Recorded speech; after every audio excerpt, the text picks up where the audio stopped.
हरियाणा राज्य के प्रमुख युद्ध, हरियाणा में जो प्रमुख युद्ध हुए हैं महाभारत से लेकर के और फिर काफ़ी समय बाद तक, वो सभी जो है हम इसमें वीडियो में देखेंगे। इस वीडियो के होप्स हो 1 या 2 पार्ट हो सकता है, ठीक है। तो स्टार्ट करते हैं जी आज की वीडियो। सबसे पहले हम स्टार्ट करते हैं जी महाभारत के युद्ध से, ठीक है। तो राज्य का जो सबसे प्रमुख युद्ध है, जो सबसे पहला युद्ध है, वो है महाभारत का युद्ध।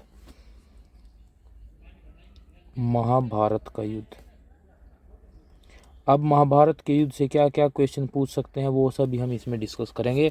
सबसे पहले तो यही पूछा जाता है कि महाभारत का युद्ध जो है वो उसकी टाइम पूछा जाता है। तो HSSC ने इसका टाइम कब मानना है जी? 900 BC जो है इसका टाइम मानना है। महाभारत का युद्ध जो है 900 BC में हुआ था। ओके, किस किस के बीच में तो पता है, कौरवों और पांडवों के बीच में हुआ था। मेन बात ये भी है कि कितने दिन चला था, ये 18 दिन चला था। आप इसको बोल सकते हो कि इसमें कितने अध्याय हैं? 18 अध्याय हैं। ओके, अब मोस्ट इम्पोर्टेंट क्वेश्चन ये हो जाता है कि किस दिन जो भगवत गीता है उसका उपदेश जो है भगवान श्री कृष्ण ने दिया था। भगवत गीता का जो उपदेश है वो किस अध्याय में दिया था? तो आपका आंसर होगा जी छठा। जो छठा अध्याय है उसमें जो है गीता का उपदेश लिखा है। और उसका नाम क्या है? उस पर्व का नाम क्या है? आपका आंसर रहेगा जी भीष्म पर्व। तो भीष्म पर्व में क्या है? गीता का उपदेश है, भगवान श्री कृष्ण ने दिया था, छठे अध्याय में दिया था। 18 दिन टोटल चला था। 900 BC महाभारत युद्ध का समय है। ओके, उसके बाद फिर हम बात करते हैं जी हाँसी का युद्ध। हाँसी के युद्ध के बारे में हम बात करते हैं। हाँसी का युद्ध की हम बात करते हैं 1037 की। 1037 में किस किस के बीच में लड़ा गया? ये लड़ा गया था मासूद गजनवी। मासूद गजनवी, ये मासूद गजनवी कौन है? ये महमूद गजनवी का बेटा है। महमूद गजनवी का क्या है जी? ये बेटा है। और दूसरी तरफ कौन था? तोमर शासक था। तोमर शासक था, नाम था जिनका कुमारपाल। कुमारपाल तोमर। तो 1037 में मासूद गजनवी जो महमूद गजनवी के बेटे हैं, तोमर शासक कुमारपाल के साथ इनका युद्ध होता है। और कुमारपाल जो है वो हार जाते हैं। यहाँ से मासूद गजनवी जो है वो जीत जाता है। बट इस हार का बदला कुमारपाल फिर क्या करते हैं? 1050 के बाद, 1050 के बाद यहाँ पे जो राजा है वो बदल जाता है। अब कौन आता है जी? मादूद गजनवी। मादूद गजनवी ये कौन होता है? महमूद गजनवी का भतीजा है ये। महमूद गजनवी का क्या है? ये भतीजा है। तो इसके साथ कुमारपाल जो है वो युद्ध करता है और यहाँ से फिर दोबारा से हाँसी और कन्नौज पे क्या कर लेता है? हाँसी और थानेश्वर पर, हाँसी और थानेश्वर पर ये विजय प्राप्त करता है और अपना शासन दोबारा से स्थापित करता है तोमर शासक कुमारपाल। ओके, ये बात आप याद रखोगे। महमूद गजनवी के बारे में कई बार क्वेश्चन पूछा जा सकता है कि महमूद गजनवी ने जो है वो कई आक्रमण किए हैं, ठीक है। उसके बारे में पूछा जा सकता है, जैसे कि 1014 में जो है थानेश्वर पर आक्रमण किया है। 1025 में जो है सोमनाथ मंदिर पर आक्रमण किया है। ओके, 1014, 1025। अच्छा, हाँसी को जो है वो अन्य किस नाम से जाना जाता था? इसको असीगढ़ भी बोला जाता था। क्या बोला जाता था इसको? असीगढ़ के नाम से भी इसको जाना जाता था। ओके, उसके बाद फिर हम क्या करते हैं जी? 2 युद्ध हम पढ़ेंगे, तराइन का पहला युद्ध और तराइन का दूसरा युद्ध। तराइन का पहला युद्ध और उसके बाद फिर हम पढ़ेंगे जी तराइन का दूसरा युद्ध। ये कब होते हैं जी? ये 1191 और 1192 में होते हैं। तराइन जो आज के समय में क्या है? तरावड़ी है। कहाँ पे है ये करनाल ज़िले में है। ओके, किस किस के बीच में होता है जी यहाँ पे युद्ध? मोहम्मद गौरी और पृथ्वीराज चौहान के बीच में होता है। इसमें पहला जो युद्ध होता है उसमें पृथ्वीराज चौहान जीत जाता है, मोहम्मद गोरी हार जाता है। और जब 1192 में जो है वो दूसरा युद्ध होता है उसमें मोहम्मद गोरी जो है वो जीत जाता है और पृथ्वीराज चौहान यहाँ पे हार जाता है। अब वो हारा क्यों था उसके बारे में डिटेल में हम इस युद्ध में नहीं जानेंगे। ओके, चलिए उसके बाद फिर क्या होता है जी, तराइन का पहला और दूसरा युद्ध के बाद फिर हम नेक्स्ट पढ़े हाँसी का युद्ध। अब दोबारा से हम हाँसी का युद्ध जैसे हमने पहले 1037 में पढ़ा था, अब की बार हम हाँसी का युद्ध पढ़ेंगे 1193 में। हाँसी का युद्ध। ओके, अब हम बात करते हैं कि किस किस के बीच में होता है।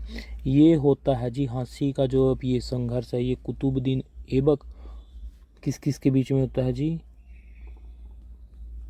कुतुबुद्दीन ऐबक, और दूसरी तरफ होता है जी जाट सेनापति होता है हाँसी का जाटवान मलिक। जाटवान मलिक 1193 में यहाँ पे युद्ध होता है जी। यहाँ पे कुतुबुद्दीन ऐबक जो है जीत जाता है और जाटवान मलिक जो है वो हार जाता है।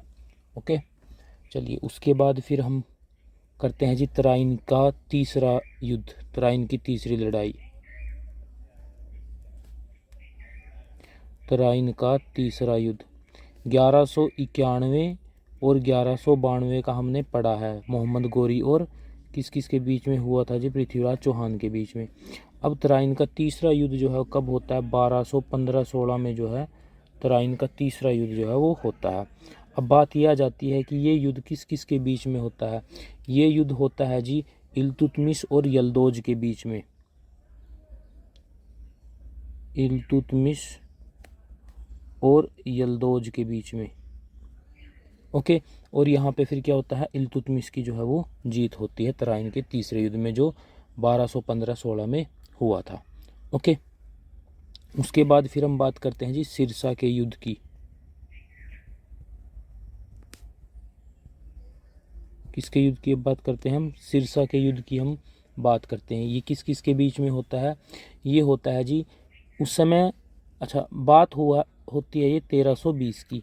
इस समय जो है यहाँ पे दिल्ली की गद्दी पे कौन बैठता है, दिल्ली की गद्दी पे इस समय जो है खिलजी वंश का जो है वो शासक बैठा, वो खिलजी वंश बेसिकली वहाँ पे था। ठीक है, तो खिलजी वंश के अंतिम शासक थे ये नसीरुद्दीन खुसरो शाह। नसीरुद्दीन खुसरो शाह। और इनकी जो लड़ाई होती है वो किसके साथ होती है जी, वो होती है गाजी मलिक के साथ, या फिर जिसको आप बोल सकते हैं गियासुद्दीन तुगलक। गियासुद्दीन तुगलक जो तुगलक वंश का जो है वो संस्थापक होते हैं। गाजी मलिक और किस किस के बीच में होता है, नसीरुद्दीन खुसरो शाह।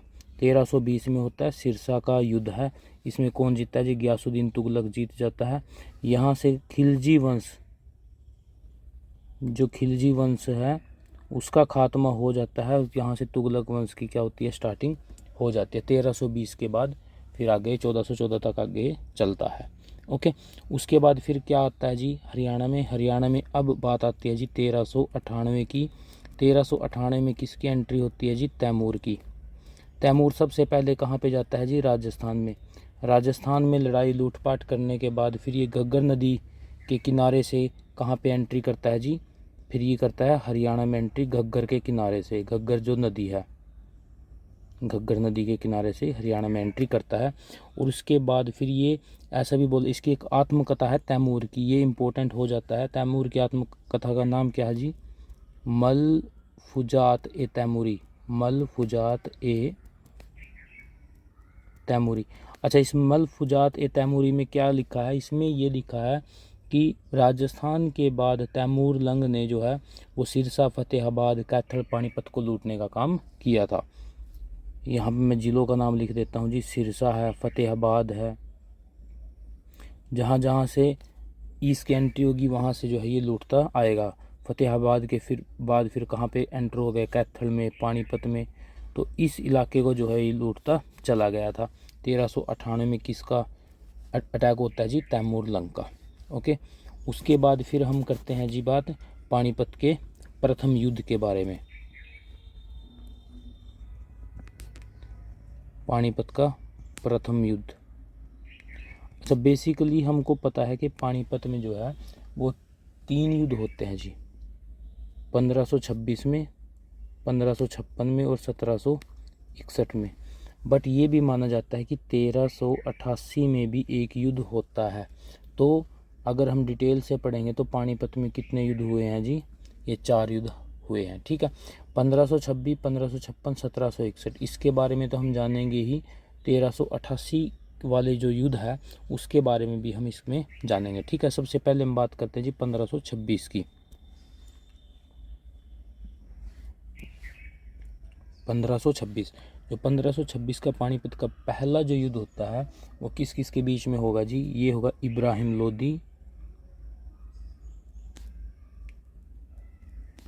लोदी और दूसरी तरफ फिर कौन खड़ा होगा जी, बाबर। ओके, बाबर की यहाँ पे जीत होती है और इब्राहिम लोदी यहाँ पे हार जाता है। अब हम बात करते हैं इससे पहले जो पानीपत में युद्ध हुआ था 1388 की मैंने बात की थी, ये किस किस के बीच में होता है। 1388 के समय की मैं बात करता हूँ तो फिरोज की जो है, फिरोज शाह तुगलक की जो है यहाँ पे क्या हो जाती है, मृत्यु हो जाती है जी। फिरोज की मृत्यु होने के बाद वहाँ पे उसका जो पौत्र है, उसका जो पोता है वो क्या है, नाम क्या है उसका जी, गियासुद्दीन तुगलक सेकंड। गियासुद्दीन तुगलक सेकंड, ये जो है किस पे बैठता है, ये गद्दी पे बैठ जाता है। अब इसी के ही चाचा होते हैं जी, नाम क्या जी, नसीरुद्दीन मोहम्मद। नसीरुद्दीन मोहम्मद, इन दोनों के बीच में जो है लड़ाई होती है। यहाँ पे नसीरुद्दीन मोहम्मद हार जाते हैं और गियासुद्दीन तुगलक जो है सेकंड जो है वो जीत जाते हैं। पानीपत में युद्ध होता है। ओके, 1526 में दूसरा युद्ध, वैसे तो हम बेसिकली हम क्या पढ़ते हैं, पहला युद्ध हम पढ़ते हैं, बट इससे पहले कब होता है जी, एक 1388 के आसपास जो है एक युद्ध जो है वो बताया गया है। ओके, उसके बाद हम पढ़ते हैं जी 1526 के बाद 1556 का युद्ध, पानीपत का दूसरा युद्ध। पानीपत का जो दूसरा युद्ध है वो किस किस के बीच में होता है, वो होता है जी अकबर और हेमू के बीच में। किस किस के बीच में होता है जी, अकबर और हेमू के बीच में। अकबर और हेमू के बीच में जो अकबर है इसकी तरफ से कौन लड़ाई करता है जी, इसका जो सेनापति होता है बैरम खां। बैरम खां और हेमू के बीच की लड़ाई होती है। ये बैरम खां यहाँ पे जीत जाता है, बेसिकली अकबर जो है जीत जाता है, हेमू यहाँ पे हार जाता है और दोबारा से दिल्ली पे किसका कब्जा हो जाता है जी, मुग़ल शासन दोबारा से स्टार्ट हो जाता है। ओके, तो दोस्तों ये हमारा आज का जो है वो पहला वीडियो था, इसका जो प्रमुख युद्ध है। उसके बाद फिर हम नेक्स्ट वीडियो में जो है इसको कंप्लीट करने का काम हम करेंगे। Okay, thank you.